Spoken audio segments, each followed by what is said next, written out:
Ayumu était un répulsif à fille moche qui a été mystérieusement assassiné et ressuscité en tant que zombie immortel. Cependant, lorsqu'il s'associe avec des filles magiques pour se venger de son meurtrier, il se laisse distraire par des complots et passe son immortalité à affronter des méchants qui veulent abuser de sa chair de zombie. Malgré son statut de zombie, Ayumu parvient toujours à mener une vie normale et insouciante à l'école.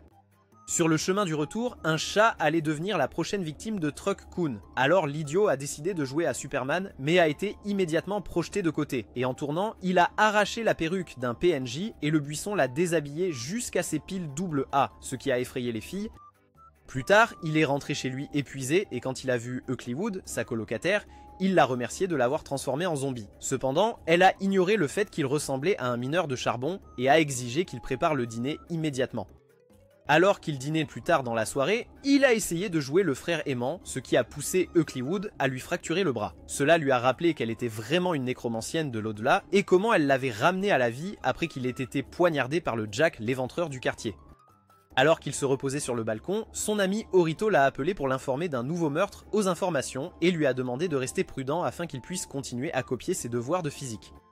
En entendant cela, il se promena en ville et se rappela comment il jouait à Batman en essayant de trouver le meurtrier chaque nuit dans l'espoir de se venger. Il se retrouva bientôt dans un cimetière, ce qui était plutôt réconfortant puisqu'il était un zombie. Il prévoyait d'apporter un canapé pour pouvoir s'y détendre quand ses pensées furent interrompues par un maniaque se battant avec une tronçonneuse. Alors qu'il paniquait, le maniaque à la tronçonneuse est apparu habillé comme un cosplayer Temu à petit budget alors qu'elle essayait de le couper en deux. Il a accusé la Loli, dont le nom était Haruna, d'être la meurtrière en série puisqu'elle l'avait presque empalée. Mais à ce moment-là, l'ours qu'elle combattait l'a griffé comme un hot dog d'hier. Elle a alors promis de le venger, alors elle a démarré sa tronçonneuse magique et a tranché à la fois Ayumu et l'ours, disant qu'il était un dommage collatéral. Malheureusement, il était toujours en vie et lui a dit qu'il était un zombie, ce qu'elle avait du mal à croire même après avoir affirmé qu'elle était une fille magique géniale. Elle affirmait que l'ours était quelque chose appelé un mégalo et qu'elle gagnait des points en les tuant. Ayumu disait qu'elle était terrible dans son travail, alors elle l'arrêta en disant qu'elle devait effacer ses souvenirs à cause des protocoles de son école. Cependant, au moment où elle activa le sort, ses vêtements disparurent ainsi que sa dernière cellule cérébrale survivante. Alors elle l'arrêta parce qu'il était si cultivé qu'il volerait ses pouvoirs pour voir un peu d'intrigue. Après l'avoir frappé jusqu'à ce que son visage ressemble à des boules de riz, elle l'a suivi chez lui et il lui a demandé ce qu'elle voulait de lui. Elle a ensuite expliqué que puisqu'il avait volé ses pouvoirs, il devait l'héberger jusqu'à ce que ses pouvoirs reviennent, ainsi que préparer des repas et des collations de haute qualité pour faire pousser sa châtaigne. Il l'a également présenté à Eucliwood et l'a aidé à utiliser un téléphone portable moderne pour appeler le directeur de son école magique afin de signaler sa situation. Le lendemain à l'école, le soleil était si brillant qu'Ayumu était momifié car les zombies ne fonctionnaient pas bien pendant la journée. Quand les cours furent terminés, Orito essaya de lui demander pourquoi il ne rentrait plus avec eux, mais il donna une excuse banale. Il sortit même un nouveau film de zombies pour qu'il puisse le regarder chez lui, mais cela déclencha Ayumu qui savait que montrer aux nerds qu'il vivait avec deux filles était la pire chose à faire. Une fois qu'Orito fut parti, un homme entra dans la salle de classe et dit qu'il voulait la banane d'Ayumu. Il paniqua en protégeant ses deux joues, mais l'homme s'approcha de lui plus férocement jusqu'à ce que Haruna apparaisse à la fenêtre en demandant s'il aimait les grands-pères. Elle l'appela idiot car le type louche était évidemment un mégalo et à ce moment-là, il se transforma en monstre écrevisse que Haruna appela Zari de classe AA. Le monstre écrevisse a dit qu'il était venu parce qu'il avait senti la magie de Haruna et a demandé à Ayumu pourquoi il avait sa magie en lui. Haruna a ensuite fait sa meilleure imitation de Madoka en se transformant en sa forme de fille magique. Mais la forme n'a duré qu'une seconde avant que toutes ses armures ne disparaissent à nouveau. Cela a émis un brouillard blanc qui a enveloppé la zone et a essayé de tuer Haruna avec ses griffes parce qu'il n'avait aucune utilité pour une idiote sans magie. Mais Ayumu a sauté comme un bouclier humain. Le mégalo lança l'une de ses grandes pinces sur eux, mais Ayumu l'arrêta d'une main avant d'expliquer que ses capacités de zombie lui permettaient de tirer pleinement parti de sa force physique d'une manière impossible pour les humains normaux. Il continua à marteler le monstre avec des coups de poing qui dépassaient de 100% son niveau de force physique, ce qui laissa son bras brisé. Quand le monstre écrevisse s'est relevé, Haruna a dit à Ayumu d'utiliser sa tronçonneuse, qui s'appelait Mistane, en se transformant en fille magique avec le pouvoir magique qu'il avait en lui. Elle l'a guidé à travers l'incantation, et Ayumu s'est effectivement transformé en sa forme de fille magique, ce qui, selon Haruna, lui donnerait assez de défense pour égaler sa puissance offensive folle. En utilisant le pouvoir de Mistane, Ayumu a poussé le monstre écrevisse hors de l'école et l'a achevé en le tranchant en deux, de la même manière qu'Haruna l'avait fait avec l'ours plus tôt. Cependant, ces rêves féeriques sont devenus un cauchemar lorsque toute l'école a commencé à le prendre en photo dans une tenue de fille magique, et Haruna a aggravé la situation en le nommant officiellement nouvelle fille en tenue magique. Ayumu a pu se sauver d'une éternité de moqueries et de harcèlement par ses camarades en effaçant tous leurs souvenirs grâce à la magie. Et il a réussi à passer une semaine entière sans rencontrer d'autres attaques de mégalos. Un jour à l'école, Ayumu a ouvert le déjeuner que Haruna avait préparé pour lui et a été choqué de voir que cela ressemblait à quelque chose tiré du menu le plus élitiste de Gordon Ramsay. Quand il y a goûté, cela l'a époustouflé. Alors Oriko a décidé d'essayer aussi, et avant qu'Ayumu ne s'en rende compte, toute sa classe a pris son déjeuner en échange de pain. Quand Ayumu est rentré chez lui, il a complimenté la chef et elle lui a dit de préparer le dîner pour eux, ce qu'il a fait. Ils s'amusaient tous pendant le dîner jusqu'à ce qu'une fille étrange apparaisse à la table et demande à avoir de la soupe miso. Après avoir partagé un repas avec eux, la fille mystérieuse se présenta comme Séraphim et son nom fit deviner à Ayumu qu'elle venait d'un pays étranger étrange. Elle a révélé qu'elle était experte dans l'utilisation de quelque chose appelé la technique secrète de l'épée inversée superficielle, et Ayumu ne pouvait pas se concentrer sur ses bavardages incohérents parce qu'il fixait les énormes arrêts de guerre qu'elle portait. Séraphim a dit que sa mission était de demander à Eucliwood de l'accompagner volontairement au village des ninjas et a révélé qu'elle était une ninja vampire. Ayumu a essayé de comprendre les absurdités qu'elle débitait jusqu'à ce qu'Eucliwood lui dise par écrit qu'il devait la renvoyer. Séraphim a demandé à Ayumu ce qu'il était pour Eucliwood et il a révélé qu'il était en quelque sorte un gardien pour elle, ce qui a poussé Séraphim à demander à la servir également.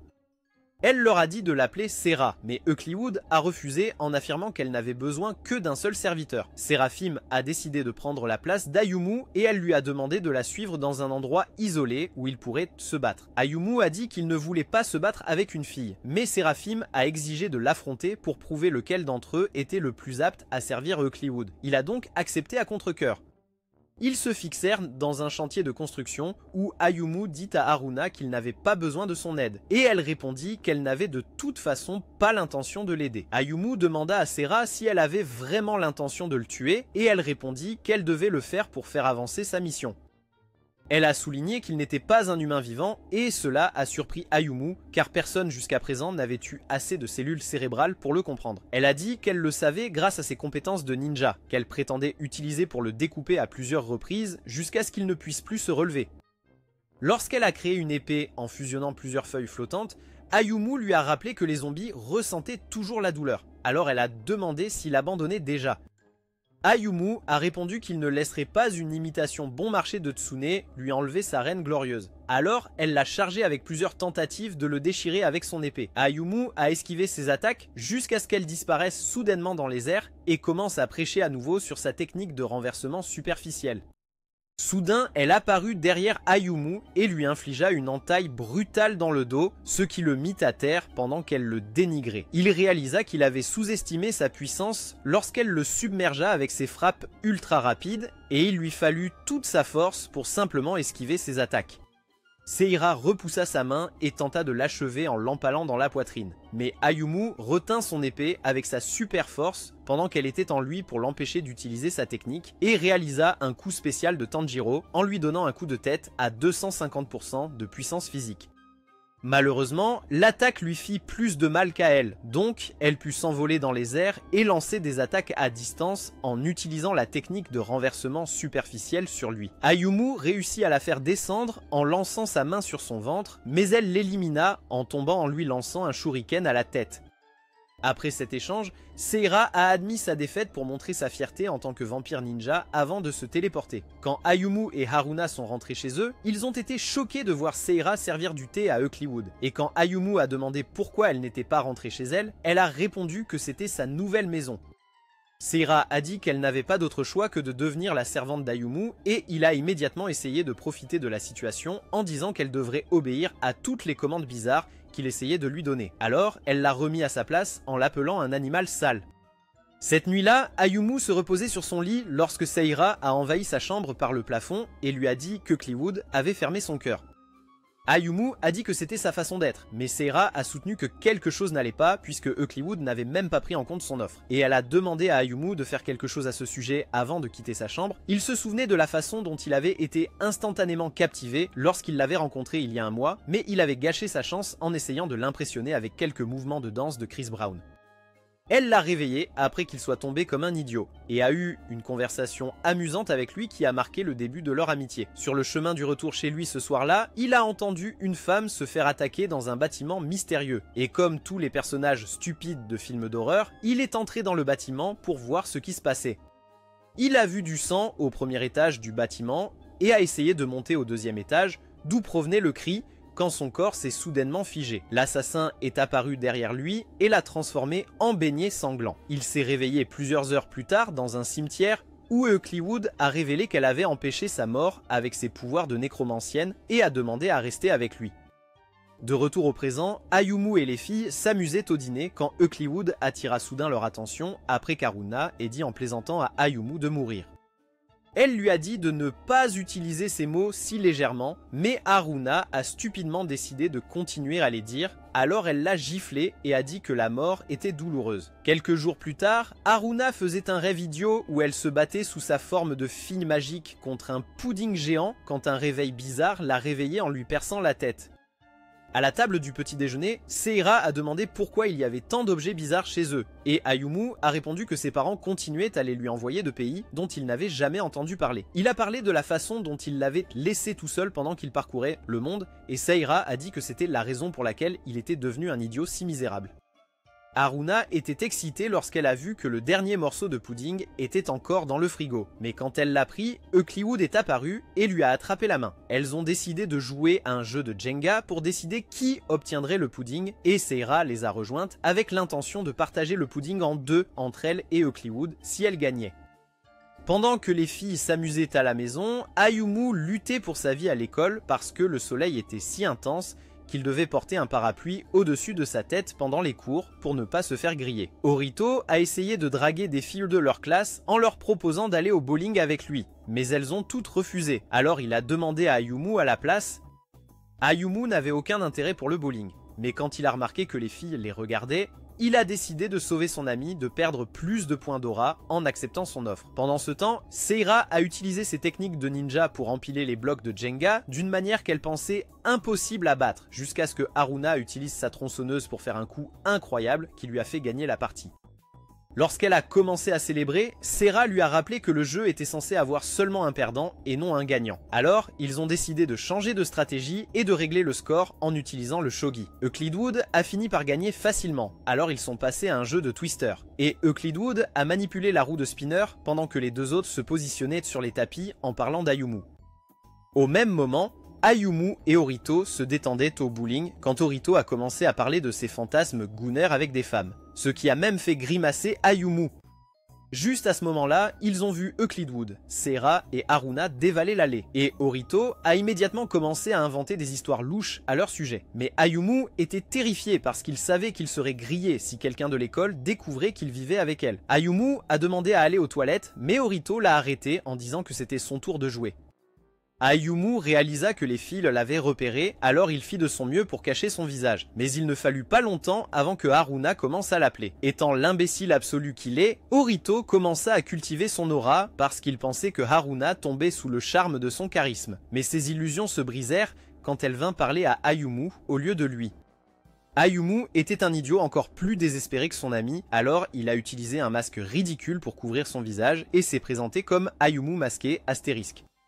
Les autres filles sont venues et lui ont demandé d'enlever le masque stupide. Alors Orito s'est effondré en demandant à plusieurs reprises à Ayumu s'il connaissait les filles. Seira a fait remarquer avec précision que le masque stupide rendait Ayumu plus beau qu'il ne l'était habituellement. Alors Orito a réalisé qu'Ayumu les connaissait. Et Haruna a encore aggravé la situation en révélant qu'elle vivait dans la même maison que lui.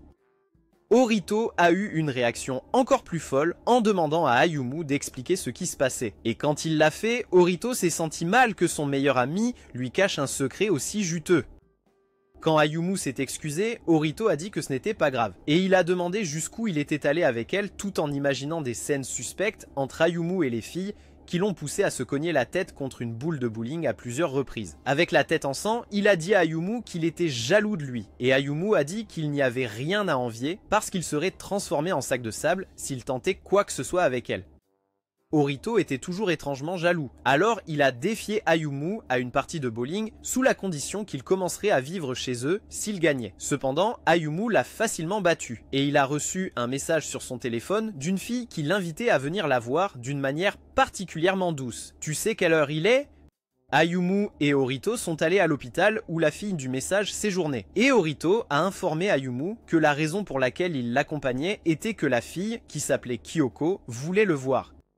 Orito a souligné que Kyoko était comme une sœur pour lui, impliquant qu'il le dépouillerait vivant s'il tentait quelque chose de bizarre avec elle. Ayumu a demandé ce que Kyoko faisait à l'hôpital, alors Orito a révélé qu'elle était une victime de l'assassin. Quand ils sont arrivés dans la chambre de Kyoko, elle a demandé à Ayumu s'il se souvenait d'elle de leur collège. Mais Ayumu a dit qu'il ne se souvenait pas. Après avoir confirmé que ses blessures s'étaient améliorées, Kyoko a révélé qu'il irait chez son grand-père à Kyoto quand elle sortirait de l'hôpital. Elle a remercié Orito d'avoir amené Ayumu à l'hôpital. Et Orito a quitté la pièce pour leur laisser un peu de temps seul. Ayumu lui a demandé si elle avait vu la personne qui l'avait attaqué. Et elle a avoué qu'elle l'avait vu avec un peu de peur dans la voix. Il a demandé à quoi ressemblait l'assassin, alors elle a révélé qu'il avait de beaux yeux bleus et a donné d'autres descriptions. Ce qu'Ayumu a réalisé faisait référence à Eucliwood. Voyant la réaction effrayée d'Ayumu, elle a demandé s'il connaissait l'assassin, et il a répondu que cela ressemblait seulement à quelqu'un qu'il connaissait. Kyoko a exigé de connaître l'identité de l'assassin, car ils avaient tué ses parents, et Ayumu lui a dit que la personne à laquelle il faisait référence était muette. Ayumu a remarqué une épée en bois sous son lit, alors elle a expliqué qu'elle lui avait été donnée par son grand-père pour se protéger au cas où l'assassin viendrait terminer le travail. Elle s'accrocha à lui en exprimant sa peur que le meurtrier puisse venir pour elle, et Ayumu fut secouée par le fait que l'assassin pourrait en réalité être Eucliwood. Quelques jours plus tard, Haruna utilisait tous les mouvements qu'elle avait appris de Food Wars pour préparer le dîner, et Ayumu regardait Eucliwood en pensant à sa conversation avec Kyoko à l'hôpital. Ils ignoraient qu'une personne mystérieuse les observait depuis l'extérieur de leur maison. Leur dîner s'est avéré être une calamité au-delà de leur compréhension, alors Ayumu a demandé à Haruna ce qui s'était passé. Haruna a dit que c'était comme ça parce qu'elle avait demandé à Syrah de l'aider pour le dîner, et Syrah a dit que c'était sa première tentative de cuisine avant d'inviter Ayumu à essayer. Ayumu a essayé de le manger, mais ses baguettes ont fondu, et Syrah s'est vanté que son plat était tellement puissant qu'on ne pouvait pas le manger avec quelque chose de faible. Ils ont forcé Ayumu à manger sa nourriture désastreuse, malgré le fait qu'elle faisait littéralement fondre tout ce qu'elle touchait, et il a suffi d'une gorgée pour envoyer son cerveau de taille schtroumpf dans une autre dimension.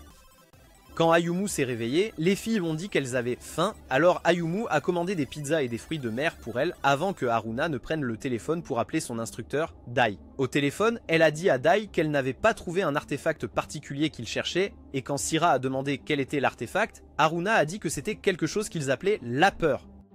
Lorsque la sonnette a retenti, Ayumu a pensé que c'était le livreur arrivant en un temps record, mais c'était en fait le mystérieux homme-chien qui rôdait autour de leur appartement, nommé Cerberus Wizard. Ayumu a demandé s'il était quelque chose appelé un Doberman, mais Cerberus a révélé qu'il était un mégalo connu comme le chien de garde des enfers, qui existait uniquement pour permettre l'entrée de l'autre côté et empêcher quiconque de partir.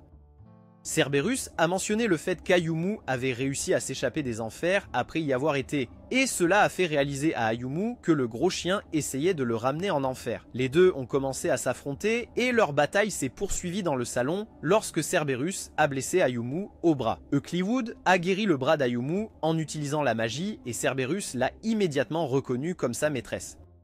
Après qu'elle lui ait expliqué toute la situation avec Ayumu, il s'excusa et quitta leur maison en leur disant qu'il avait l'intention de collecter l'âme de la personne qui était en train de mourir dans la région. Ayumu fut immédiatement alarmé par la nouvelle de la réapparition de l'assassin, alors il suivit Cerberus dans son voyage.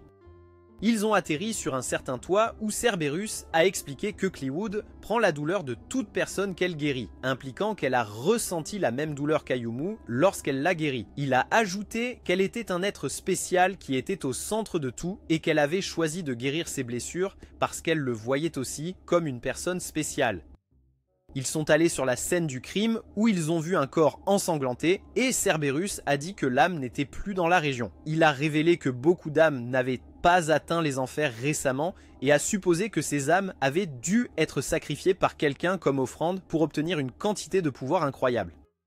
Ayumu a demandé pour qui était l'offrande et Cerberus a répondu que c'était pour quelqu'un qu'on appelait le roi de la nuit. Tout à coup, l'assassin armé d'une épée est apparu et a essayé de tuer Ayumu, mais Cerberus a sauté pour le sauver. Malheureusement, ils ont tous les deux été poignardés en même temps comme un kebab et Ayumu a réalisé qu'il ne pouvait pas bouger son corps, comme la première fois où il avait été touché. Il ne pouvait pas non plus apercevoir le visage de l'assassin alors qu'ils tombaient tous les deux au sol et Cerberus a dit à Ayumu de prendre soin d'Eucliwood alors qu'il disparaissait dans le néant. Quand Ayumu est rentré chez lui, il a raconté à Eucliwood leur rencontre avec l'assassin et lui a demandé pourquoi elle réprime ses émotions. Elle a expliqué par écrit que les perturbations et les incertitudes faisaient perdre le contrôle à sa magie d'une manière qui pourrait affecter le fil du destin et changer la réalité. Elle a également révélé que la raison pour laquelle elle ne pouvait pas parler n'était pas parce qu'elle jouait le rôle de Nezuko, mais plutôt parce que ses mots portaient de la magie. Elle ne savait pas lesquels de ces mots auraient des implications magiques, alors elle a décidé de ne plus jamais prononcer un seul mot.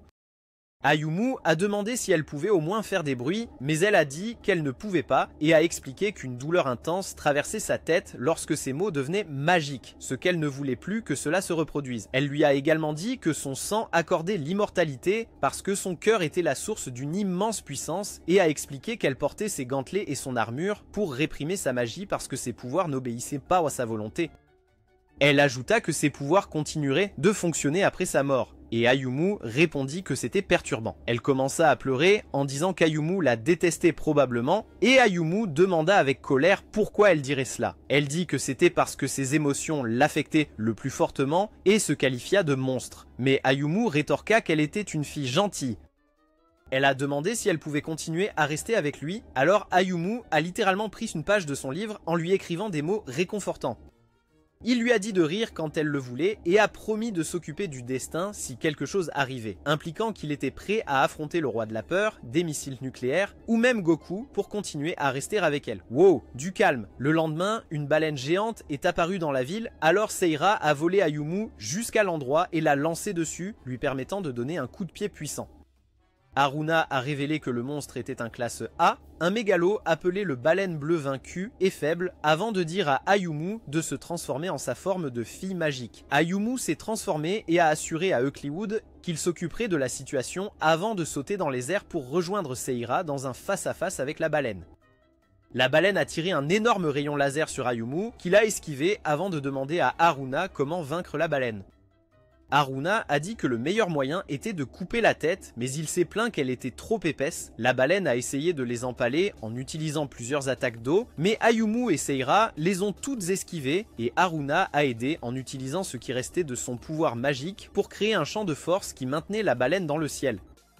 Ayumu a demandé à Seira d'augmenter la taille de son épée pour qu'elle soit assez grande pour couper le cou du monstre. Et une fois qu'elle l'a fait, Ayumu a augmenté ses pouvoirs au-delà de 400% puisque les Magical Girls n'avaient pas de limite. Seira a chargé la baleine, esquivant plusieurs de ses rayons laser avant d'utiliser sa technique de réversion superficielle pour faire une entaille profonde dans son cou. Ayumu a boosté ses pouvoirs à 1000%, ce qui lui a donné une apparence plus féminine, mais lui a aussi permis de se lancer comme une comète en délivrant un coup de pied qui a décapité la baleine. Plus tard dans la nuit, Kayoko s'est ôté la vie dans la chambre d'hôpital en se tranchant la gorge avec une lame. Quelques jours plus tard, Seira a soudainement commencé à embrasser Haruna intensément et à sucer son sang en utilisant ses capacités de vampire, tandis qu'Ayumu regardait depuis un endroit caché. Mais malheureusement, ils l'ont remarqué en train d'espionner et l'ont traité de dégénéré dégoûtant. Un peu plus tard, Seira a expliqué qu'elle mourrait si elle ne buvait pas de sang périodiquement, et Ayumu a demandé pourquoi elle avait besoin d'embrasser Haruna si tout ce qu'elle devait faire était de sucer son sang, sous-entendant qu'elle pourrait être plus attirée par les femmes que par les hommes. Seira a expliqué que les baisers fonctionnaient comme un anesthésiant, alors Ayumu a demandé qu'elle suce son sang de temps en temps. Mais elle a immédiatement rejeté son offre en disant qu'elle ne boirait jamais le sang d'un vierge dégoûtant qui devait probablement avoir le goût de l'urine de cheval. Plus tard dans la soirée, Haruna s'est transformée en sa forme de fille magique. Mais une fois de plus, elle a disparu dans les airs, la laissant dans une tenue très révélatrice quand Ayumu est venu l'inviter à dîner. Elle s'est précipitée pour fermer la porte, mais Ayumu a encore une fois prouvé qu'il était un imbécile sans cervelle en s'imposant dans la pièce et en la voyant dans sa tenue compromettante, ce qui l'a poussé à le mettre dehors en utilisant des mouvements à la Jackie Chan.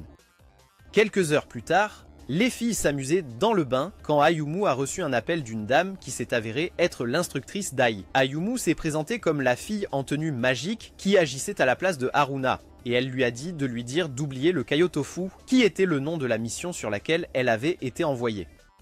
Ayumu a demandé si elle parlait de l'artefact et elle a confirmé que c'était le cas. Il a donc réalisé que le manque de connaissances de base en japonais de Haruna l'avait amené à confondre Kaiotofu avec la peur. Dai a révélé qu'elle aimait le tofu de Kyoto, alors Ayumu a promis de lui en procurer et a demandé pourquoi Haruna était venu à Tokyo et non à Kyoto. Dai a dit qu'elle l'avait envoyé à Kyoto pour obtenir le Kaio Tofu et Ayumu a demandé pourquoi elle ne pouvait pas simplement en commander directement pour elle-même. Elle a répondu qu'elle ne pouvait pas parce qu'elle avait trop dépensé et ne pouvait pas utiliser sa carte de crédit, ce qui signifiait qu'elle devrait le payer à la livraison. Ayumu a mentionné le fait que Haruna se vante de se considérer comme un génie malgré un QI de grenouille taureau mentalement déficiente. Alors Dai a expliqué que Haruna ne se souvenait pas des noms des gens et des choses, non pas parce qu'elle ne pouvait pas, mais parce qu'elle n'était pas intéressée. Elle a ajouté que Haruna se souvenait étonnamment du nom de quelqu'un et elle faisait bien sûr référence à Ayumu. L'appel a été interrompu lorsque Haruna est arrivé et a commencé à faire l'idiote, avant qu'Ayumu ne reçoive un autre appel, cette fois de Kyoko. Elle lui a dit qu'elle était enfin sortie de l'hôpital, alors il a réagi comme un personnage idiot de Fortnite en lui disant qu'il se rencontrerait la nuit suivante à un endroit génial qu'il recommandait. Le lendemain, le soleil était si intense qu'il réduisit la force mentale et physique d'Ayumu à celle d'un enfant de 3 ans, et il traîna à l'école, attendant de retrouver Kyoko, tout en espérant que le soleil exploserait miraculeusement. Ce soir-là, Ayumu arriva au lieu de rendez-vous qui était un cimetière, et il se souvint comment Eucliwood lui avait dit de rester à la maison quand il se préparait à partir pour le rendez-vous avec Kyoko. Il se souvenait aussi comment Haruna avait essayé de le suivre avant de partir en colère comme une tsundere et sa réflexion fut interrompue lorsque Kyoko arriva. Elle lui a donné le Kaio Tofu qu'il lui avait demandé d'acheter et il s'est excusé de l'avoir amené dans un endroit bizarre comme celui-là. Elle a dit que c'était bien parce qu'elle avait pu passer du temps avec lui, ce qui l'a fait rougir avant de lui demander combien il devait payer pour le tofu. Kyoko a dit qu'il n'avait pas besoin de payer pour le tofu et Ayumu a réagi comme une fille délirante séduite par Justin Bieber. Quand elle a demandé s'il avait une petite amie, Ayumu a dit qu'il n'en avait pas, alors elle s'est proposée comme partenaire romantique. Ayumu envisageait son offre quand elle s'est soudainement rapprochée de lui et l'a poignardé dans le dos avec une épée, les femmes. Elle a mentionné qu'Ayumu ne mourrait pas facilement, ce qui lui a fait réaliser qu'elle n'était pas une victime de l'assassin, mais plutôt l'assassin elle-même. Il a demandé pourquoi elle avait tué sa propre famille. Et elle a répondu qu'il n'était pas sa vraie famille, mais plutôt des étrangers dont elle avait altéré les souvenirs. Ayumu était stupéfait par le fait qu'elle pouvait manipuler la mémoire parce qu'il savait que les seules personnes capables de cela étaient les filles dotées de magie. Et elle a prouvé que ses soupçons étaient vrais en se transformant en sa forme magique. Elle a dit qu'elle ne pouvait pas altérer ses souvenirs, peu importe à quel point elle essayait, et a décidé de résoudre tous ses problèmes en le tuant. Elle l'a attaqué plusieurs fois avec l'intention évidente de lui trancher la tête, mais Ayumu a esquivé ses attaques pour finalement être envoyé valser par un coup de pied. Quand il s'est relevé, elle a lancé une autre vague d'attaques implacables et a avoué qu'elle était celle qui avait tué Cerberus. Ayumu a essayé de s'enfuir, mais elle l'a immobilisé avec un sort juste avant que Haruna ne fasse une apparition surprise aux côtés de Seira. Haruna a annulé le sort de gel et a demandé qui était l'attaquant. Ayumu leur a dit qu'elle était la fille enveloppée de magie qu'il avait achevée et ils ont accepté de se joindre à lui pour l'affronter. Kyoko a demandé à Haruna comment elle avait appris à dissiper les barrières et Haruna a expliqué que c'était facile à réaliser parce qu'elle savait comment créer des barrières. Syrah a remis Mistletoe à Ayumu et a révélé qu'elle avait été envoyée là par Eucliwood avant de convoquer son épée et de marcher vers Kyoko avec ses yeux brillants de rouge. Quand les yeux de Kyoko se sont également illuminés en rouge, Ayumu a demandé si Kyoko était une ninja vampire. Mais Syrah a dit que le pouvoir qu'elle ressentait était tout autre chose. Sira a essayé de trancher Kyoko avec sa technique de renversement d'ombre, mais Kyoko a facilement bloqué son attaque avant de la frapper avec une boule de feu. Kyoko a essayé de griller Ayumu aussi, mais Haruna l'a sauvé avec un champ de force et lui a dit de faire attention au feu puisqu'il était un vampire. Kyoko a changé de tactique en lançant des attaques de vent sur eux, et cela a fait réaliser à Haruna qu'elle avait les pouvoirs d'un mégalo. Sira s'est relevé et a dit à Ayumu de se transformer, car il n'avait aucune chance de battre Kyoko sans le boost de la fille magique. Ayumu s'est transformé en sa forme de fille magique et a chargé Kyoko avec Sira courant à ses côtés. Après avoir esquivé les attaques de vent de Kyoko, Ayumu a croisé le fer avec elle et a demandé pourquoi elle avait tué toutes ses victimes. Kyoko a dit que c'était parce que cela lui donnait l'immortalité et elle a écrasé Ayumu entre deux tornades qu'elle a créées.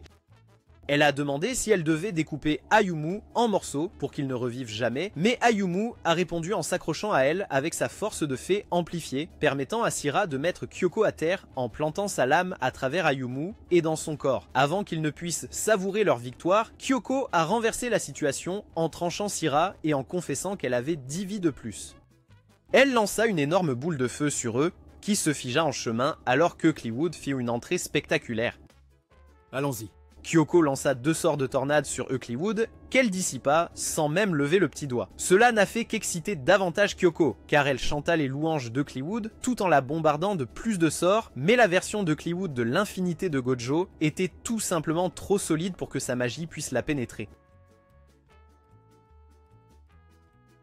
Kyoko a essayé de la Pikachu avec des éclairs, mais son champ de force a encore une fois fait le travail. Et Oakleywood a stupéfié tout le monde quand elle a pris Miss Tiltine et s'est transformée en une fille enveloppée de magie.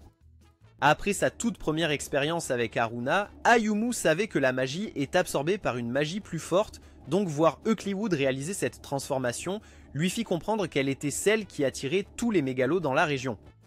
Kyoko a commencé à parler de comment Oakleywood avait abandonné sa vie de nécromancienne pour jouer à la maison avec un perdant dégénéré, et a lancé plusieurs explosions de flammes sur elle qui ont fini par être bloquées par sa barrière magique.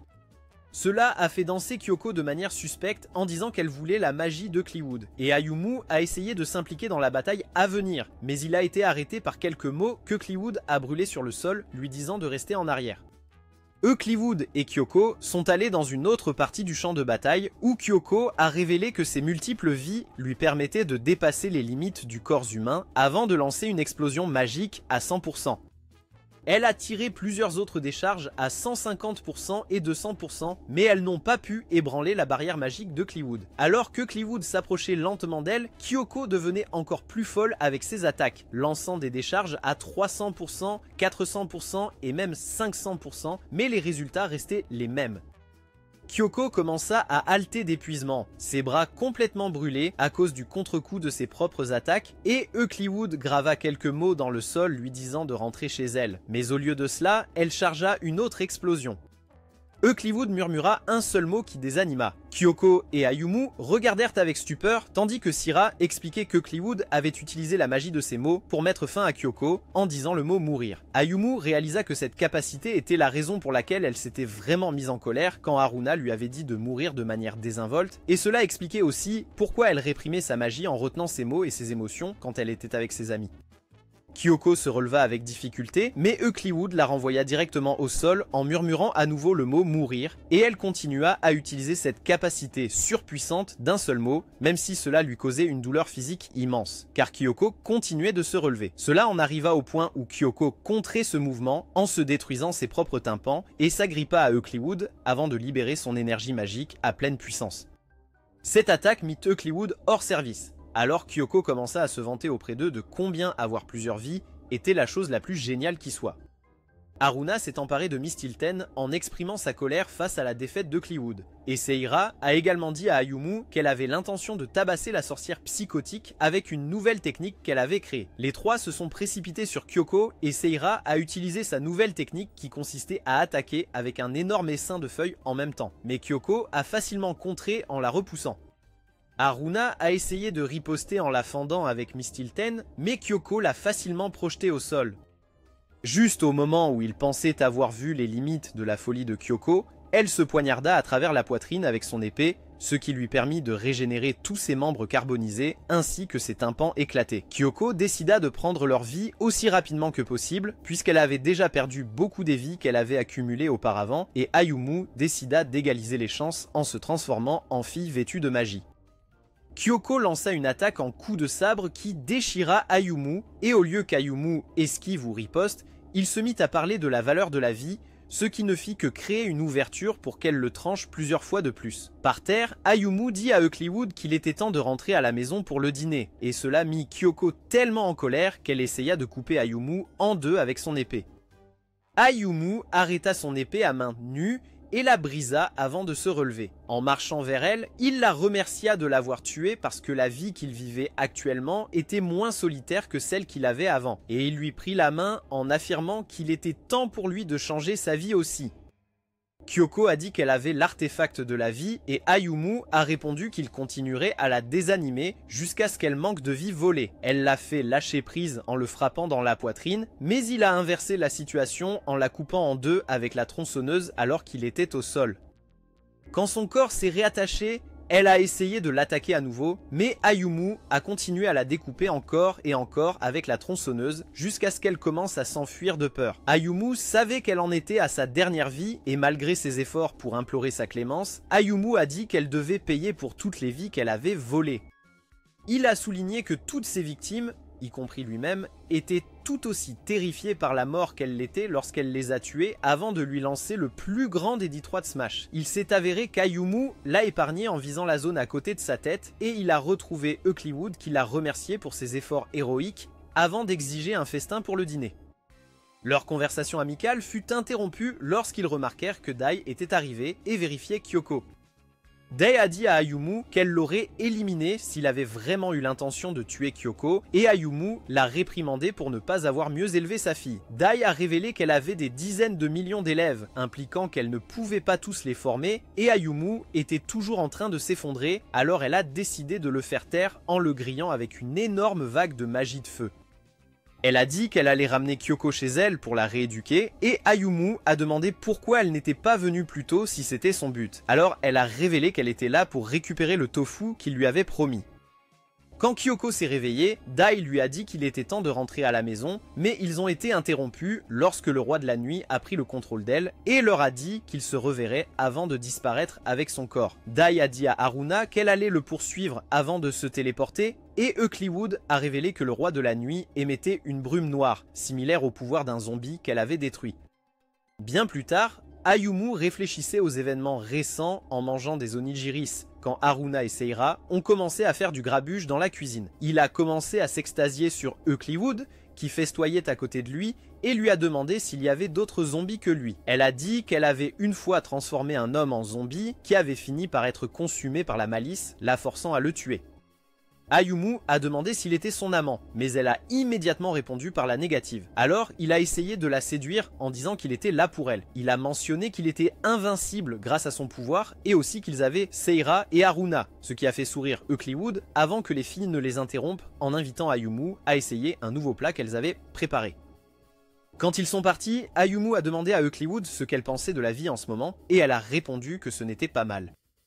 Quelques jours plus tard, Ayumu brûlait la chandelle par les deux bouts en essayant d'étudier pour les examens à venir parce qu'Orito lui avait dit qu'il devait se concentrer pour améliorer ses notes horribles. Haruna a commencé à jacasser sur un concept scientifique bizarre qu'elle appelait la théorie des supercordes qui expliquait les origines de l'univers au lieu de simplement lui enseigner les maths comme il l'avait demandé. Le cerveau d'Ayumu était sur le point de surchauffer à cause de tout le non-sens incohérent qu'elle débitait quand Eucliwood lui a demandé de lui montrer ses problèmes de maths. Quand il les lui a donnés, elle les a tous résolus facilement, rendant Haruna jalouse qu'il ait maintenant abandonné son cours pour flatter Eucliwood. Haruna a essayé de montrer les démarches sur les problèmes de maths comme Eucliwood l'avait fait, mais elle a fini par dessiner une carte de l'univers de One Piece sur sa feuille. Le jour du test, Ayumu s'en sortait facilement, car il s'est rendu compte que la stupide fille magique avait en fait prédit correctement les questions, mais il l'a remarqué collée à la fenêtre de l'extérieur, alors il a fermé les rideaux. Quand il l'a rouvert et lui a montré son script de test, elle a crié en l'informant qu'il y avait un mégalo dans la région, ce qui l'a fait s'effondrer d'une manière qui a alerté le reste de la classe. Ensuite, il a appelé Seira pour lui demander si elle pouvait détecter le mégalo, mais elle a dit qu'elle ne pouvait pas avant de demander à Eucliwood de l'aider. Eucliwood a révélé que Haruna et le mégalo étaient au complexe d'appartements du 3e district et a dit à Ayumu de se dépêcher, alors il s'y est précipité. En se rendant au bâtiment, il a reçu un appel de Dai qui lui a demandé de garder quelque chose et de ne pas laisser Haruna le découvrir. Après avoir raccroché, Ayumu a réalisé qu'il n'y avait pas d'autres ombres sous lesquelles se cacher, ce qui signifiait qu'il devait courir 100 mètres sous le soleil pour atteindre l'immeuble. Il s'est concentré et a essayé de faire sa meilleure imitation de Flash. Mais le soleil l'a tellement brûlé qu'il a dû sauter dans la rivière voisine. À ce moment-là, Haruna était submergé par un étrange mégalo en forme de cheval qui esquivait toutes ses attaques à la tronçonneuse avant de l'éliminer avec du gaz toxique. Alors qu'elle était au sol, le mégalo cheval a essayé de piller son donjon, mais Ayumu l'a arrêté en lui tirant les cheveux en arrière. Le cheval mégalo projeta Ayumu loin de lui, mais Ayumu le frappa en retour avec plusieurs coups durs qui l'envoyèrent de voler avant que le soleil ne rôtisse à nouveau Ayumu. Haruna dit à Ayumu de se transformer parce qu'il avait affaire à un mégalo de classe A. Alors Ayumu le fit dans son état déshydraté et réalisa que le soleil ne l'affectait pas sous sa forme de fille en tenue magique. Ayumu et le cheval mégalo se sont affrontés férocement et malgré les avertissements de Haruna de faire attention, il n'a pas pu réagir à temps pour éviter d'être poignardé et électrocuté par une méduse mégalo qui est apparue dans la zone. Le mégalo-méduse a rétracté ses griffes lorsqu'il a accidentellement touché ses bijoux de famille et une partie de l'essaim de méduse a détourné son attention vers Haruna tandis que le chef des méduses continuait à Pikachu Ayumu. Quand Ayumu a supplié de l'aide, un type bizarre est apparu et a renversé des ramen sur tous les mégalos dans la zone, ce qui les a détruits. Il était sur le point d'être pris en embuscade par un mégalo-méduse, mais Seira est arrivé juste à temps pour l'éliminer. Il a essayé de rattraper Sira, mais Sira a refusé ses efforts pour la serrer dans ses bras en lui infligeant une prise douloureuse de la WWE, avant de révéler à Ayumu qu'il était un ninja vampire d'une faction opposée nommée Maelstrom. Ayumu et Maelstrom ont commencé à se disputer sur qui était le personnage le plus fort de Dragon Ball et Haruna était tellement agacée qu'elle a poussé Ayumu sur Maelstrom, le faisant tomber sur lui avec leurs lèvres collées ensemble.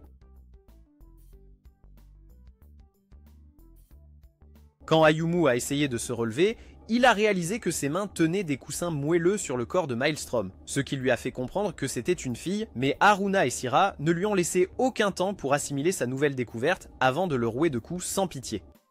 Maelstrom a emmené Ayumu et Sira à sa base secrète et a dit qu'elle l'avait fait parce qu'Ayumu voulait connaître le secret de son ramen. Quand ils ont goûté le ramen, Ayumu a dit que c'était délicieux, alors Maelstrom lui a donné un peu de sa nourriture aussi.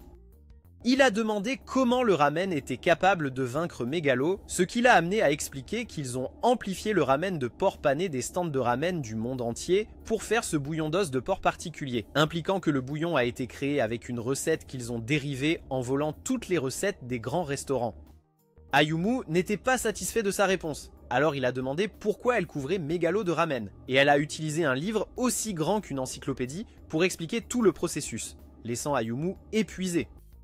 Elle a proposé d'aborder la théorie de la super souche, mais Ayumu a refusé car il ne voulait pas revivre cette leçon cauchemardesque. Alors elle a révélé que la machine dans la pièce était réglée pour faire pleuvoir de la soupe de porc pané lorsqu'une horde de mégalos apparaissait. Sira a qualifié les jacasseries de Maelstrom de ridicules et a tenté de partir, mais Maelstrom l'a arrêté et lui a dit que quelqu'un avait l'intention de détruire la machine. Elle a demandé à Sira de les rejoindre, mais Sira a refusé en s'éloignant et Ayumu a dit qu'il rejoindrait Sira. Alors Maelstrom lui a dit avec colère de partir. Sur le chemin du retour, Ayumu a parlé de la machine. Alors Sira a révélé qu'elle pourrait nuire à l'écosystème, c'est pourquoi ses supérieurs s'y intéressaient. Elle a également révélé que pour les ninjas vampires, un baiser n'a lieu que lors d'une cérémonie de mariage, et que le moment où le lieu n'importait pas, ce qui signifiait qu'Ayumu et Maelstrom étaient maintenant mariés. Ayumu a demandé si c'était la raison pour laquelle elle ne voulait pas lui sucer le sang, et elle a répondu positivement avant d'ajouter que sa répugnance contribuait également à la faire le rejeter. Il a demandé si l'embrasser à ce moment-là signifierait qu'ils étaient mariés, et elle a confirmé que s'il le faisait, elle lui promettrait effectivement son amour. Il a fixé ses usines à lait et a commencé à fantasmer, alors elle a écrasé ses rêves en promettant de lui arracher ses bijoux de famille s'il essayait. Quand ils sont rentrés chez eux, ils ont vu Haruna et Eucliwood décorer un arbre. Et Ayumu a demandé à quoi cela servait. Alors Haruna a révélé que c'était quelque chose appelé un Tanabata. Elle a expliqué que lorsqu'une rivière d'étoiles traversait le ciel, un homme légendaire sortait avec 2 bêtes, portant des vêtements couverts du sang de ses victimes et transportant un sac assez grand pour contenir une personne. Sous le couvert de l'obscurité, il entrait dans les maisons marquées par des bambous dressés comme des cheminées, et ce Père Noël mortel exauçait le vœu de quiconque avait une queue de cheval. Quand elle a terminé son histoire de Noël loufoque, Ayumu a dit qu'il en savait plus sur ce genre de choses qu'elle, et ils ont tous commencé à écrire des cartes qu'ils ont attachées au sapin de Noël. Ensuite, ils ont mangé de la glace pilée ensemble en regardant le ciel de minuit. Le lendemain, Ayumu a été abordée en classe par une fille étrange qui lui a donné une boîte en disant que c'était désormais la sienne. Elle a crié sur quelqu'un au téléphone d'une manière qui a surpris Ayumu avant de partir. Et Ayumu a vu que la boîte contenait une paire de lunettes. Maelstrom est passé et a remis à Ayumu un panier repas en expliquant qu'il était normal pour une femme de préparer à manger pour son mari. Elle a commencé à jacasser sur le fait qu'elle n'avait pas d'autre choix que de devenir sa femme et a ajouté que c'était toujours son rêve de se marier. Orito est apparu et a interpellé Maelstrom de manière familière, alors Ayumu, elle, demandé s'il la connaissait. Orito a dit qu'elle était une étudiante de la classe d'à côté nommée Tomonori. Alors elle l'a frappé en disant que Tomonori n'était pas son nom. Ayumu a demandé d'où il tenait le nom Tomonori, alors Orito a écrit le nom au tableau qui s'appelait Yoshida Yuki et a dit qu'il pouvait être lu comme Tomonori. Maelstrom força Ayumu à mettre les lunettes et lui dit de regarder de plus près, mais cela ne fit que lui donner une vision au rayon X, révélant ainsi sa forme exposée. Quelques jours plus tard, Ayumu se rendait à l'école en exhibant les capacités impressionnantes de ses nouvelles lunettes quand il s'est soudainement fait frapper au visage par un club de golf, faisant voler les lunettes de son visage. Il a exécuté des acrobaties de haut niveau pour sauver les lunettes de la destruction, seulement pour que Syrah apparaisse de nulle part et les lui prenne. Quand elle les a essayés et a vu de quoi ils étaient capables, elle n'a pas perdu de temps pour l'insulter en le traitant de tous les synonymes possibles du mot dégénéré. Le lendemain matin, Haruna faisait encore des rêves ridicules. Cette fois, c'était à propos d'Ayumu qui apparaissait tout habillée dans sa tenue de fille magique, ce qui l'a tellement excité que tout ce qu'elle portait a soudainement disparu. Quand il a essayé de la séduire et de l'embrasser, Haruna s'est réveillé et a passé sa frustration sur le vrai Ayumu en le battant à plat de couture. Comme si cela ne suffisait pas, Syrah l'a accusé d'être entré dans les rêves de Haruna pour réaliser ses étranges fantasmes et l'a traité de misérable déchet. Quand Ayumu est arrivé à l'école, il a ouvert le déjeuner que Haruna lui avait préparé, mais a découvert qu'il n'était pas aussi savoureux que d'habitude. Cependant, quand Orito est venu mendier pathétiquement comme d'habitude, il a loué la nourriture pour être délicieuse et a invité toute la classe à en prendre une bouchée comme d'habitude. Des heures plus tard, Maelstrom a rencontré une fille de la classe d'Ayumu nommée Kanami dans un dîner et lui a dit qu'elle voulait apprendre à aimer Ayumu. Kanami a demandé pourquoi il devait s'agir d'Ayumu et Maelstrom a pris soin de ne pas donner de détails en disant qu'elle devait l'aimer à cause de certaines circonstances. Quand Nanami a demandé de quelles circonstances elle parlait, Maelstrom a dit qu'elle voulait l'aimer mais ne savait pas comment faire puisqu'elle n'était jamais tombée amoureuse d'un garçon auparavant. Elle a ensuite révélé qu'elle était sa femme et a dit qu'elle voulait qu'il l'aime. La camarade de classe de Nanami qui était avec eux a demandé si elle était vraiment sa femme. Alors elle a prétendu être sa femme d'école avant de dire qu'elle voulait être le genre de femme qu'il veut. Kanami y a réfléchi un peu et est arrivée à la conclusion que le chemin vers le cœur d'un homme passe par son estomac, ce qui lui a donné des fantasmes étranges, la faisant perdre le contrôle jusqu'à ce qu'un serviteur musclé déguisé en Rey Mysterio lui dise de se taire. Kanami a souligné que tenter de le séduire en lui préparant le déjeuner pourrait s'avérer difficile car ses déjeuners étaient déjà très délicieux. Mais Maelstrom a dit qu'elle n'abandonnerait jamais. Kanami lui a également conseillé d'arrêter de parler comme un garçon et d'essayer de le charmer en agissant différemment de d'habitude. Elle a supposé qu'Ayumu aimait les lolis, impliquant que Maelstrom pourrait essayer de le séduire en jouant un rôle de Han-chan. Le lendemain, Maelstrom a donné à Ayumu un déjeuner qu'elle avait préparé pour lui et quand il l'a ouvert, il a vu qu'il était fait avec tout le bonheur romantique du monde. Quand Orito a essayé de prendre une bouchée, elle a frappé sa main parce qu'elle voulait qu'Ayumu ait la première bouchée. Tout semblait bien se passer pour elle sur le plan romantique, jusqu'à ce qu'elle décide d'ajouter quelques touches finales au repas, ce qui consistait à verser une quantité ridicule de plusieurs sauces différentes dessus, de manière à ce que cela ressemble à quelque chose qu'un chat aurait déféqué. Pendant ce temps, Syrah faisait la lessive à la maison lorsqu'un papier mystérieux est arrivé en volant vers elle. En lisant la lettre, elle a vu que c'était une mission, alors elle a regardé de près le bois de Clyde qui était probablement mentionné comme faisant partie de sa tâche. Que veux-tu dire par là ? Suivant les conseils de Kanami, Maelstrom attendit Ayumu à la porte de l'école et lui demanda immédiatement de rentrer avec elle quand elle le vit, ne lui laissant pas d'autre choix que d'accepter. Sur le chemin du retour, Ayumu demanda dans quel genre de maison vivaient les ninjas vampires. Elle essaya de le faire taire car il parlait trop fort, mais finit par dire elle-même le mot ninja vampire, le forçant à lui fermer la bouche avec sa paume. Quand quelques vieilles dames qui passaient les ont remarquées, elles les ont accusées de jouer à des jeux sales dans la rue. Alors leurs visages sont devenus rouges alors qu'ils s'éloignaient l'un de l'autre. Ils ont finalement continué leur marche et Ayumi lui a demandé d'arrêter de l'appeler sa femme. Mais elle a refusé, disant qu'elle ne pouvait rien y faire puisque c'était le code des ninjas vampires. Ayumu a demandé si elle prévoyait d'emménager avec lui, mais elle a répondu qu'elle ne pouvait pas parce que Syrah était là et a ajouté que leur type de caractère était tout simplement trop différent pour coexister ensemble. Quand Ayumu a demandé ce qui était arrivé à la machine à escalope de porc, elle a dit qu'elle était tombée en panne et ils sont arrivés à un carrefour où ils ont dû se séparer. Ayumu a proposé qu'ils deviennent amis au lieu d'un couple marié et elle a répondu que c'était impossible avant de jurer qu'elle ferait tout pour l'apprécier. Elle lui a demandé de faire tout ce qu'il pouvait pour l'aimer en retour, et ils ont été interrompus quand un autre groupe de vieilles mégères les a accusés de se réciter des poèmes d'amour au milieu de la route. Ils ont commencé à se disputer sur qui était le plus embarrassé par la situation quand Haruna est arrivée et a révélé qu'elle était là pour ramener Ayumu à la maison. Elle a agi un peu durement envers Ayumu par jalousie, alors il a promis de l'emmener quelque part la prochaine fois qu'il sera libre. Maelstrom les a vus se rapprocher et a demandé à se joindre à leur petite excursion. Alors Ayumu a accepté et a même proposé d'amener Syrah et Eucliwood aussi. Quelques jours plus tard, Ayumu et les filles sont partis en voyage et Maelstrom n'a pas perdu de temps avant de se rapprocher d'Ayumu au grand désarroi de Haruna qui l'a éloigné.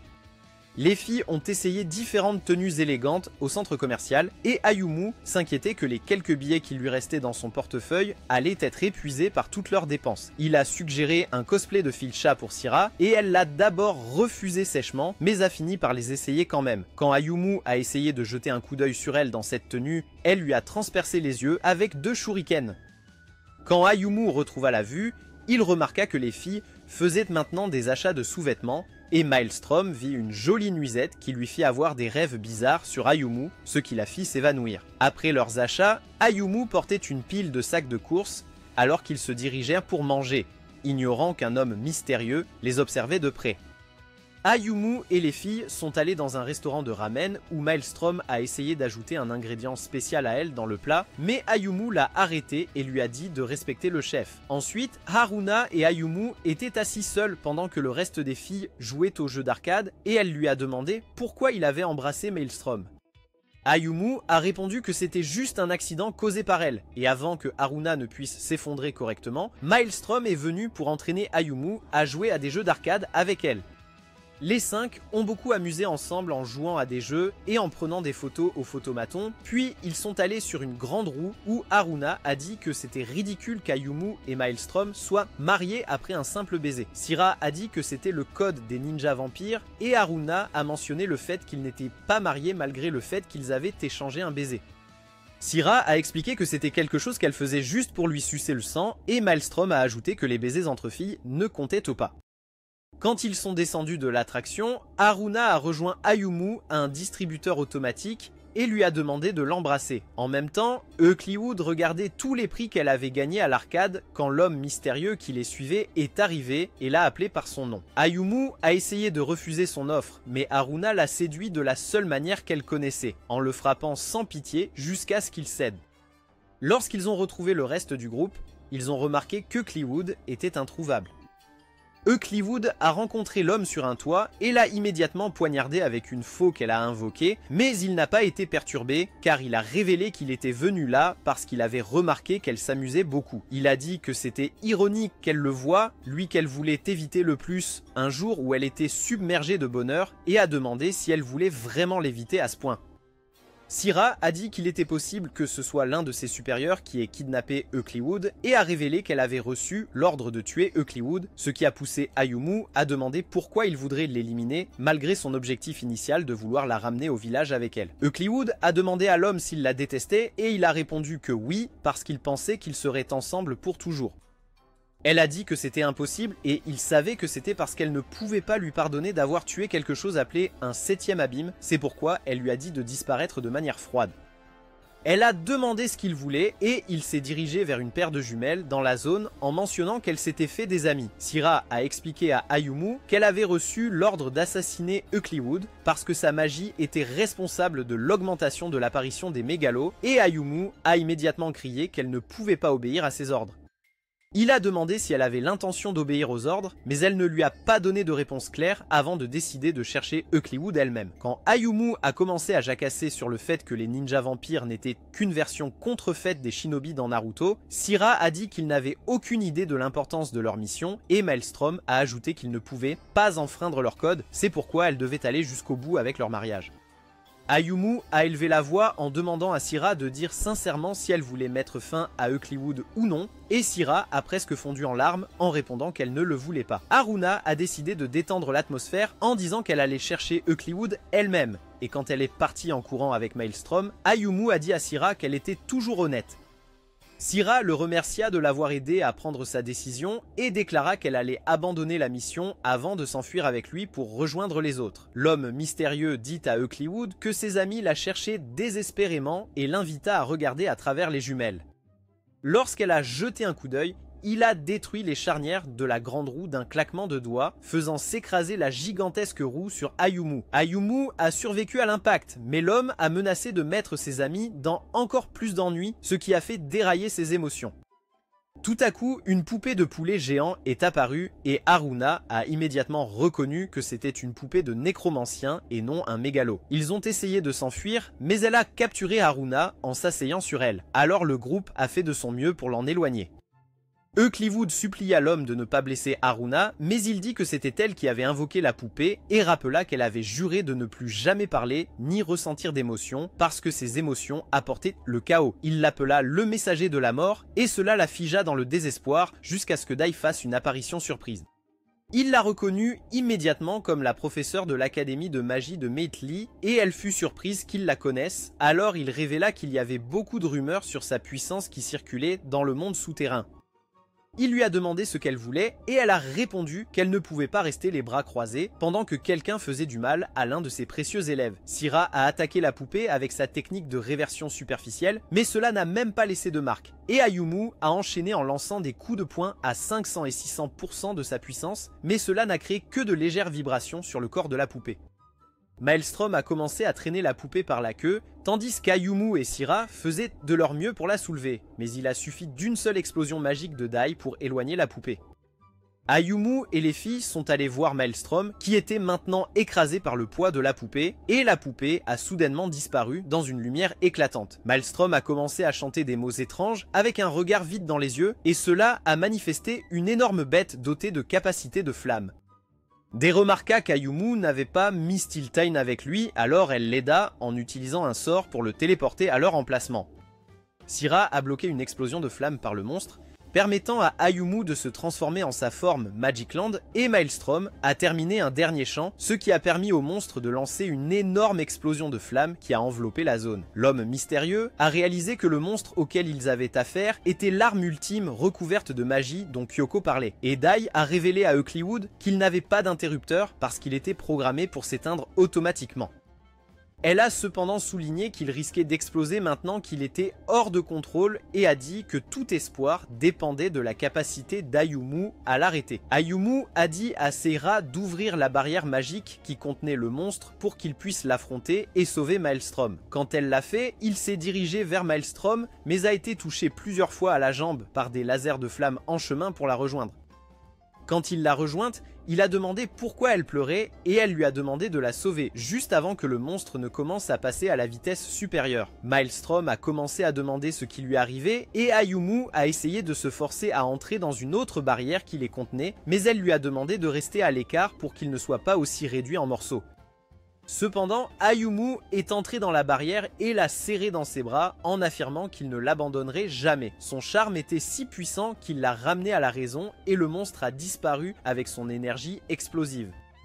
L'homme mystérieux a décidé au hasard de Pikachu Ayumu avec une décharge électrique avant de dire à Eucliwood qu'il n'abandonnerait pas tant qu'elle n'exaucerait pas son souhait, puis il a disparu dans une brume sombre. Ensuite, Eucliwood a rejoint le groupe et sur le chemin du retour, Maelstrom a remercié Ayumu de l'avoir sauvé. Eucliwood a dit à Ayumu et à ses amis de continuer parce qu'elle avait besoin de faire ses besoins dans la forêt voisine. Lorsqu'ils sont rentrés chez eux, Ayumu a trouvé un message qu'elle leur avait laissé où elle s'excusait de leur avoir causé des ennuis malgré leur gentillesse tout en leur disant adieu pour toujours. Ayumu courut à l'endroit où il l'avait laissée mais ne put pas la trouver là-bas, alors il retourna au sapin de Noël qu'ils avaient monté et lut son vœu qui disait qu'elle voulait passer le reste de sa vie avec Ayumu et les gars. Il lut son propre vœu où il espérait qu'aucun des autres vœux ne se réalise et cria en demandant pourquoi c'était seulement le sien qui s'était réalisé. Haruna a interrompu sa séance de déprime en jouant un coup franc avec sa tête et les filles l'ont motivé à se relever pour qu'ils puissent aller chercher Eucliwood. Quelques mois ont passé et malgré leurs recherches incessantes de Eucliwood, ils ne pouvaient pas la trouver. Ayumu pensa à lui-même que l'ancienne version de lui-même aurait abandonné, mais il réalisa que son moi actuel n'était pas prêt à renoncer du tout alors qu'il retournait dehors. Il a rencontré Haruna et ils ont partagé des pommes de terre chaudes ensemble avant qu'elle ne lui dise qu'elle n'a trouvé aucune information sur le nécromancien. Ayumu a dit qu'il n'avait rien trouvé non plus et ils ont été interrompus lorsque Seira est apparue, semblant avoir survécu à un voyage sur le continent noir. Lorsqu'ils lui ont demandé ce qui s'était passé, elle a révélé qu'elle avait été attaquée par un autre ninja vampire conservateur pour avoir abandonné sa mission de tuer Eucliwood. Elle a dit qu'elle était naïve parce qu'elle pensait que ses camarades auraient des informations sur Eucliwood et a confirmé qu'elle se sentait bien parce que c'était sa décision de partir en premier lieu. Juste à ce moment-là, un livreur est arrivé pour livrer un violon qu'Haruna avait commandé en pensant que c'était une marque de spaghettis et Ayumu a proposé d'en jouer, mais Seira a refusé avant de jouer une belle mélodie qui a secoué toute la ville. Plus tard dans la soirée, Ayumu a croisé l'homme mystérieux qu'il a immédiatement identifié comme l'autre zombie d'Eucliwood, connu sous le nom de Roi de la Nuit. Le roi demanda à Ayumu si Eucliwood s'était lassé de lui puisqu'il ne la voyait pas dans les parages, mais Ayumu refusa de lui répondre avant que le reste des filles n'apparaissent. Ayumu les empêcha de s'approcher davantage et le roi de la nuit supposa qu'Eucliwood était retourné dans le monde souterrain avant de décider de les tuer tous. Ayumu répondit qu'il allait le finir, mais le roi de la nuit utilisa une brume sombre pour l'étouffer avant de lui arracher les deux jambes. Le roi de la nuit dit qu'il était temps de tuer les filles et apparut derrière elle pour tenter de le faire. Mais Seira lui trancha la main avec son épée. En réponse, le roi de la nuit utilisa sa brume sombre pour créer des chaînes obscures qui l'enveloppèrent et déclara qu'il allait les tuer tous pour ramener Eucliwood des enfers. Haruna lui cria de ne pas les utiliser comme appât, mais il répondit que les tuer était le seul moyen de ramener Eucliwood à la surface. Haruna rétorqua qu'elle préférait que tout le monde soit en vie quand son ami reviendrait, et le roi de la nuit tenta de la faire taire avec une attaque de brume qui fut finalement détruite par une fille ninja vampire nommée Sarasvati, arrivée avec un sabre laser et un cosplay de Jedi accompagné de Maelstrom. Sarasvati a informé ses associés qu'elle avait trouvé leur cible et a demandé du renfort. Et le roi de la nuit a réalisé qu'il n'était pas prêt à être capturé à ce moment-là, puisque son plan était de mourir. Lorsqu'il a disparu, l'équipe de Sarasvati s'est téléportée à sa poursuite, tandis qu'Ayumu se demandait ce qu'il voulait dire par vouloir mourir. Pendant que Haruna et Maelstrom essayaient de recoller les jambes d'Ayumu au reste de son corps, arrêtez ça!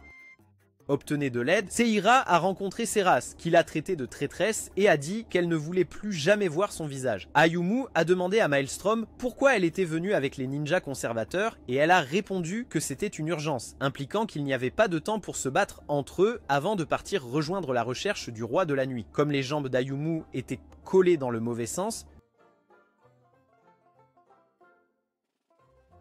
Haruna a dû le porter alors qu'ils rentraient chez eux, et Seira a dit qu'elle partait continuer à chercher Eucliwood. Quelques jours plus tard, Ayumu a reçu un appel de Maelstrom qui lui a dit qu'elle avait découvert où vivait le roi de la nuit et lui a envoyé son adresse qui était étonnamment proche de leur maison. Elle a dit qu'elle n'avait parlé à personne d'autre de cette information parce qu'elle voulait qu'Ayumu soit le premier à le poursuivre, Alors Ayumu l'a remercié d'une manière qui l'a embarrassé. Ayumu a partagé la bonne nouvelle avec Haruna et ils ont commencé à se préparer pour attaquer son appartement, sans savoir que Clewood se tenait à la porte de leur appartement. Seira l'a vue et a essayé de courir pour la rejoindre, mais a été frappé par une attaque mystérieuse qui l'a laissé ensanglanté au sol. Le roi de la nuit, qui avait lancé l'attaque, a dit à Clewood de venir avec lui, alors elle l'a suivi en silence, mais s'est arrêtée pour donner un peu de son sang à Seira, ce qui lui a permis de reprendre brièvement conscience. Seira s'est réveillée quelques heures plus tard et a informé Ayumu et Haruna de ce qu'elle avait vécu plus tôt, alors ils se sont précipités vers l'appartement du roi de la nuit, où le roi de la nuit les a invités à se joindre à lui pour le dîner. À table, le roi de la nuit s'est montré un hôte accueillant, puisqu'il a même offert des extras à Haruna lorsqu'elle a demandé, mais Ayumu ne croyait pas à ses manières de gentleman et a exigé la libération de Clewood. Le roi de la nuit a demandé à Ayumu ce que ça faisait d'avoir un corps immortel, et quand Ayumu a demandé ce qu'il voulait dire, il a demandé si Ayumu trouvait sa vie éternelle ennuyeuse. Ayumu a dit qu'il s'en fichait et leur conversation a été interrompue lorsque Maelstrom et son escouade sont arrivés. Le roi de la nuit a essayé de leur offrir à manger, mais ils ont refusé, alors il a attrapé Clewood. Il remarqua que l'appartement était entouré de ninjas et Ayumu lui demanda de lâcher Clewood, mais il refusa en disant qu'elle s'enfuirait quelque part s'il le faisait. Le roi de la nuit utilisa sa magie noire pour placer une bombe sur la tête de Haruna, qu'il dit exploserait en quelques minutes et emporterait tout le monde dans la pièce. Lorsqu'il flotta par la fenêtre avec Clewood, Ayumu tendit la main vers elle, mais elle se retint, permettant au roi de la nuit de disparaître avec elle. Ils tournèrent leur attention vers la bombe et remarquèrent que c'était une bombe parasite lorsqu'elle sautait d'Haruna à Maelstrom et vice versa. Ils ont transféré la bombe sur la tête de Maelstrom pour que Haruna puisse la désamorcer, mais quand elle a coupé le câble vert, cela a fini par accélérer le temps. Alors Ayumu a pris la bombe sur sa tête. Il a sauté dans le ciel en se demandant pourquoi Clewood n'avait pas pris son bras avant qu'elle n'explose en plein air. Haruna, Seira et Maelstrom se sont amusés à trouver toutes les différentes parties du corps d'Ayumu partout en ville, et elles les ont rassemblées en un seul endroit, permettant à son corps de se recoller. Haruna et Maelstrom ont commencé à se disputer pour savoir qui avait le droit de le réveiller avec un baiser, alors Seira a décidé de prendre les choses en main en utilisant un médicament spécial qui s'est avéré être un poison secret du village ninja, qui l'a immédiatement tué à nouveau. Des heures plus tard, Seira et Haruna étaient assises à côté du corps inconscient d'Ayumu, se demandant pourquoi ils ne pouvaient pas se réveiller. Seira a suggéré que c'était parce qu'ils ne voulaient pas se réveiller et ils se sont tenus l'un l'autre et l'ont regardé de l'extérieur, tandis qu'Ayumu subissait une série de tortures émotionnelles à l'intérieur. Dans son esprit, il voyait toutes les filles lui dire les choses les plus diaboliques et le quitter une par une, malgré ses tentatives de les atteindre. Lorsque Dai est arrivé, Haruna lui a parlé de l'état d'Ayumu et a également avoué qu'elle se sentait coupable de sa situation, étant donné qu'elle était celle qui avait la bombe sur la tête au départ. Dai a dit qu'Ayumu avait jeté un sort à Haruna et que c'était à son tour de lui jeter un sort avant d'utiliser son propre sort pour endormir Haruna, l'envoyant dans la conscience d'Ayumu dans le processus. Ayumu se noyait dans l'agonie dans son esprit lorsque plusieurs images de Haruna sont apparues et ont commencé à lui dire de disparaître. Il a commencé à envisager leur offre, ce qui a fait dépérir sa conscience petit à petit jusqu'à ce que la vraie Haruna apparaisse et fasse éclater l'une des fausses Haruna comme un ballon avant de lui demander ce qu'il faisait. Quand Ayumu a dit qu'il le détestait, elle l'a poussé dans l'une des fausses Haruna, la faisant exploser avant de détruire le reste elle-même. Elle a de nouveau frappé Ayumu au visage quand il a dit que Clewood ne l'aimait pas et lui a dit qu'il devait le dire s'il voulait rester avec elle. Ayumu a mentionné le fait qu'elle était partie avec le roi de la nuit, alors elle lui a donné un coup de tête plus fort que celui de Tanjiro et a dit qu'il devait être aussi déterminé qu'elle. Elle s'est mise sur lui, le faisant penser qu'elle voulait encore le tabasser, mais à la place, elle le supplia de revenir chez eux avant de disparaître du monde des rêves. Ayumu s'est réveillé dans le monde réel peu après et lui a donné une caresse sur la tête que Seira et Dai ont regardé fièrement de loin. Ensuite, Seira a rencontré Sarasvati qui lui a donné un paquet qu'elle a affirmé qu'elle avait besoin et elles ont réalisé qu'un mégalo était apparu en ville, sous le contrôle du roi de la nuit. Sur une haute tour quelque part en ville, le roi de la nuit a dit à Clewood qu'il devait détruire la ville parce qu'elle ne le laisserait pas mourir.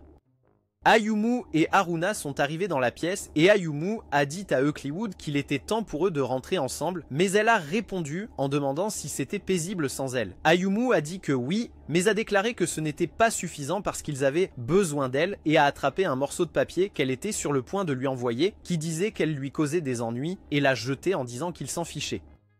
Il a demandé au roi de la nuit ce qu'il faisait. Alors le fou maléfique a répondu qu'il avait fait invoquer un mégalo en ville par Eucliwood et a ajouté que son plan était de voir Eucliwood avoir une crise émotionnelle après avoir vu la ville détruite. Il lui a demandé de le tuer et l'a traité de cruel pour ne pas l'avoir fait, mais Ayumu a répondu qu'il ne savait rien d'Eucliwood. En ce moment, Syrah était au sommet d'une très haute tour, regardant le géant mégalo qui émergeait des cieux, et elle se souvenait des mots de Sarasvati lorsqu'elle lui avait donné le mystérieux paquet qui disait que seule une mélodie jouée par un ninja vampire ayant bu le sang d'Eucliwood pouvait sceller les portes de l'au-delà, ce qui signifiait que seule Syrah pouvait y parvenir. Syrah a commencé à jouer du piano, ce qui a fait disparaître les esprits dans les airs, et Eucliwood a dit au roi de la nuit qu'elle ne voulait plus faire disparaître ses amis, alors il a décidé de lui causer de la tristesse en s'en prenant à Ayumu. Ayumu a essayé de le frapper plusieurs fois, mais le roi l'a projeté contre la fenêtre en verre à proximité. Les blessures d'Ayumu se sont guéries, et Haruna a suggéré qu'ils se transforment tous les deux, alors ils ont tous les deux tenu Mistiltein en se transformant en leur forme de fil magique. Syrah a remarqué que des mégalos commençaient à apparaître, alors elle a commencé à avoir peur jusqu'à ce que le reste des ninjas vampires arrivent et commencent à jouer de la musique à côté d'elle. Ayumu et Haruna ont lancé une attaque combinée avec Mistiltein que le roi de la nuit a bloqué avec sa brume noire jusqu'à ce qu'ils poussent leur pouvoir au maximum, provoquant une explosion dans la zone qui repoussa Haruna et laissa les deux zombies s'affronter. Ayumu et le roi de la nuit échangèrent des coups, se lançant des directs jusqu'à ce qu'Ayumu commence à marteler le roi de la nuit à 800% de sa force, tout en prêchant sur le fait que le roi de la nuit ne savait rien de la façon dont Eucliwood avait du mal à profiter de la vie dans le monde des humains. Ayumu a affirmé qu'il ne laisserait pas quelqu'un qui avait abandonné la vie dire qu'il comprenait Eucliwood alors qu'il perforait la tête du roi de la nuit. Ensuite, le roi de la nuit a dit à Ayumu qu'il comprendrait un jour la douleur de l'immortalité, mais Ayumu a dit qu'il ne le ferait pas parce qu'il avait les filles. Dommage émotionnel! Le roi de la nuit a dit qu'il en avait assez et a supplié Eucliwood de mettre fin à sa souffrance. Alors, elle lui a murmuré un mot qui l'a fait disparaître, ainsi que le mégalo qu'il invoquait dans la ville.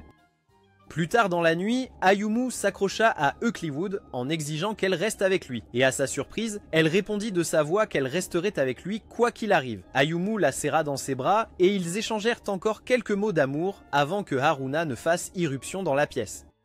Quelques jours plus tard, Ayumu et les filles sont allés dans une station balnéaire où tous les gars du coin ne pouvaient s'empêcher de reluquer les énormes atouts de Syrah. Cela a rendu Haruna jalouse à cause de son corps en forme de planche à roulettes. Et quand Eucliwood est sorti en maillot de bain scolaire, elle a réalisé que même la modeste nécromancienne avait plus de forme qu'elle.